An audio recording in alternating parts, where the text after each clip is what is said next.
Good morning. It is 6:58 a.m. on Tuesday, July 20th, 2021. I'm Christiana Ellis, and right now I want to cry because I just had to turn my fan off so that I could record this. This is 5 more minutes. Yeah, I just like. The humidity has just been out of control here recently. It's been relatively rainy, but even when it's not raining, we're just, like it hasn't been as hot, but the cooler temperature has just resulted in it being like 85% plus humidity all the time, which is not my favorite. And so that just means like even the tiniest bit of warmth or activity just produces this sheen of moisture on everything. I woke up this morning, my windows were fogged up on the outside. Um, so like I feel like I'm sweating even now, just like I had a fan literally blowing on my face right up until I started recording, and now I don't, and I wish I did, but it would be loud for the microphone. Uh, Last night I finished Chicory, A Colorful Tale, which is a video game that I've mentioned a couple of times on previous videos, but if you didn't watch those, the basic concept is that it at first appears like a very cutesy kitty game, but it is really it looks that way on purpose, but it's shooting for a slightly different effect. Although I think kids could probably play it, but I think most kids wouldn't necessarily have all of the emotional sophistication to understand what this game is actually trying to do.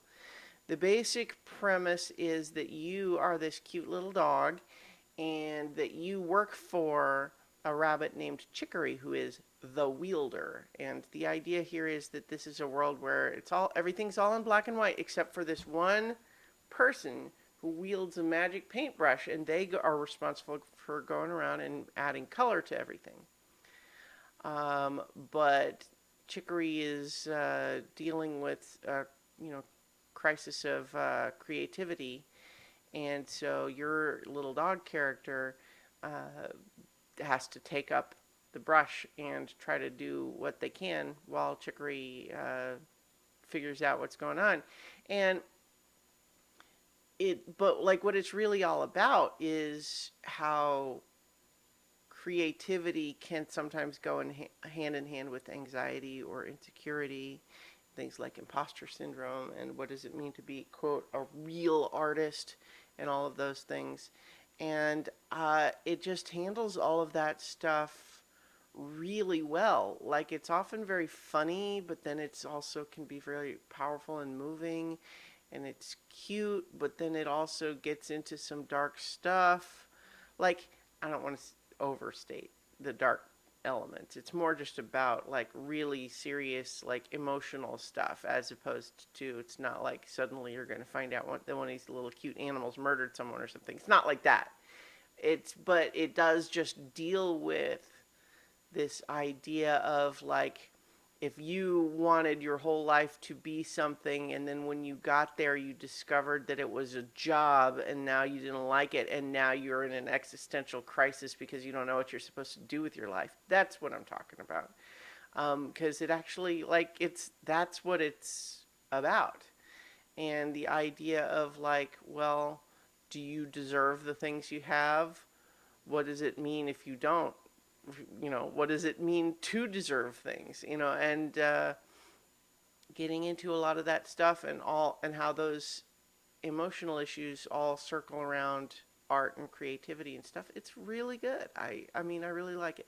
The one last thing that I'll say about it, I think I said on another video too, which is to just say that it's on PlayStation games and it's on PC. And it seems like an obvious choice to come to Switch at some point. But what I would say is, if you play it on PlayStation, the controls you use are functional, But I think that on PC, being able to use the mouse would be a superior way to play this game, given that you do a lot of drawing. And if using the mouse to do it versus a joystick would be superior, I think. Even on the PlayStation, you have the little touch screen you can use, but it's not the same. Anyway, I will leave it there, and I will talk to you all tomorrow for 5 more minutes, and I'm going to turn the fan back on.